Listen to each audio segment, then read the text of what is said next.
اللہ کا قرآن بھی یہ اعلان کرتا ہے، حضور کا فرمان یہ بتاتا ہے کہ جو شہید ہوتا ہے۔ السلام علیکم سر۔ وعلیکم السلام۔ کیسے ہیں آپ؟ ٹھیک ہے الحمدللہ، اللہ کی خیریت سے ہیں؟ الحمدللہ۔ اچھا سر، میرا ایک آپ سے چھوٹا سا سوال ہے کہ کل جس طرح اسلام آباد میں ژالہ باری ہوئی ہے، اس کے بارے میں آپ کیا کہنا چاہتے ہیں؟ کیونکہ ژالہ باری آگے میری نظر میں یا میری لائف میں اس طرح کبھی بھی نہیں ہوئی۔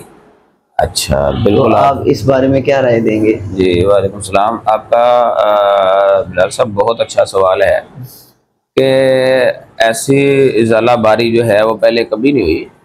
اس میں یہ ہم نے دیکھا ہے کہ دیکھیں جس طرح تمام مسلم ریاستوں نے تماشائی بن کر ہم نے دیکھا، میں نے، آپ نے، سب مسلمانوں نے دیکھا کہ فلسطین کا کس طریقے سے جو ہے نا وہ قتل عام ہوا، بچوں کو وحشیانہ طریقے سے جو ہے وہ قتل کیا گیا، اور جس طریقے سے ماں اور بہنوں کی عزتوں کو پامال کیا گیا۔ اور ہم دیکھیں کہ ہم سے ایک گھر ایک چھت نہیں بنائی جاتی نا، ہم ایک گھر ایک چھت ڈالنے لگیں یا ایک چھوٹے سے کمرے کی چھت ڈالنے لگیں تو ہمیں پتہ جاتا ہے کہ یار اتنا پیسہ لگ گیا ہے۔ اور آپ فلسطین کے اندر دیکھیں کہ کتنی ان کی عمارتیں تباہ ہو گئی، ہزاروں کی تعداد میں لوگ بے گھر، لاکھوں کی تعداد میں لوگ بے گھر ہوئے، ٹھیک ہے، چھوٹے چھوٹے بچوں کو ملبے تلے ہم نے جو ہے نا وہ دبے دیکھا ہے۔ تو آپ خود اس چیز سے اندازہ کریں کہ جب ہم تماشائی بنیں گے، تو میں تو پہلے ہی کہتا تھا کہ ہمیں اللہ سے اب کیونکہ فلسطین تو ختم ہو گیا نا، وہ تو اجڑ گیا نا، اب وہ سارے معاملات ہم پر ہیں۔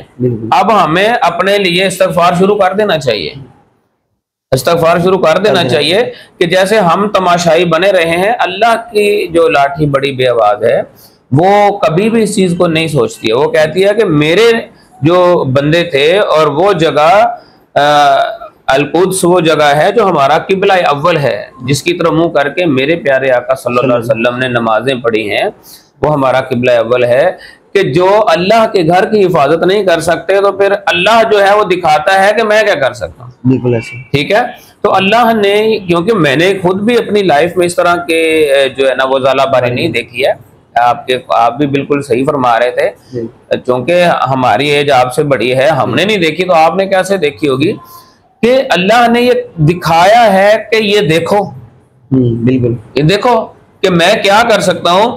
اور وہی اسلام آباد جو بولتا نہیں تھا، کیونکہ ہمارا کیپٹل ہی وہ ہے نا، بالکل اسی نے بولنا ہے، اسی نے آواز اٹھانی ہے، وہیں سے آواز بلند ہوگی تو دنیا کو پتہ چلے گا۔ تو اللہ نے وہیں پہ سارا کارنامہ کر کے، یہ کام کر کے دنیا کو بتایا، اور ان جو ہے نا وہ تماشائی لوگوں کو بتایا، تماشائی حکومتوں کو بتایا کہ تمہارے پاس کچھ ہونے کے باوجود نہیں نہ کر سکتے ہو، تو میں تمہارے لیے بہت کچھ کر سکتا ہوں، یہ میں کر سکتا ہوں جب میں بدلہ لینے پہ آتا ہوں۔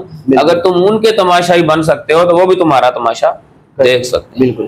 اچھا سر، دوسرا میرا چھوٹا سا سوال یہ ہے کہ ایک ظلم ہوتا ہے نا، کچھ دیر کے لیے ہوتا ہے، ٹھیک ہے، لیکن ادھر تو وہ کہے نا کہ ظلم کی انتہا ہو گئی ہے، اور جب ظلم کی انتہا ہوتی ہے تو پھر لوگوں کے ایک تو ہوتے ہیں زبان سے جملے نکلنا، ایک ہوتے ہیں اندر سے جملے نکلنا۔ کچھ فلسطینیوں کے جملے یہ تھے کہ لوگ ہمیں دیکھ کے یہ کہہ رہے ہیں کہ یہ مر گئے ہیں، ٹھیک ہے، تو ان کے کہنے کا مطلب یہ تھا کہ ہم مرے نہیں، ہم زندہ ہیں، مرے تم لوگ جو آج اٹھا۔ اس کے بارے میں آپ کیا کہنا چاہیں؟ جی بالکل، یہ آپ کا بہت اچھا کوشچن ہے، مجھے بڑا اچھا لگا کہ آپ نے اس سوال کو اٹھایا۔ دیکھیں بات آپ کی رائٹ ہے، اللہ کا قرآن بھی یہ اعلان کرتا ہے، حضور کا فرمان یہ بتاتا ہے کہ جو شہید ہوتا ہے وہ زندہ ہوتا ہے، ٹھیک ہے، وہ مرا نہیں ہے، مرتا تو وہ ہے جو کچھ کر نہیں سکتا۔ اللہ کے نبی نے فرمایا کہ ایمان، ہمارے اندر تو ایمان رہ نہیں نہ گیا، ٹھیک ہے، اللہ کے نبی نے فرمایا کہ ہے وہ مسلمان مومن تو وہ ہے صلی اللہ علیہ وسلم نے فرمایا کہ مومن تو وہ ہے جو کہ اگر طاقت رکھتا ہے ظلم کو روکنے کی تو اپنے ہاتھ سے روکے، ہاتھ سے روکے، ٹھیک ہے، اگر وہ طاقت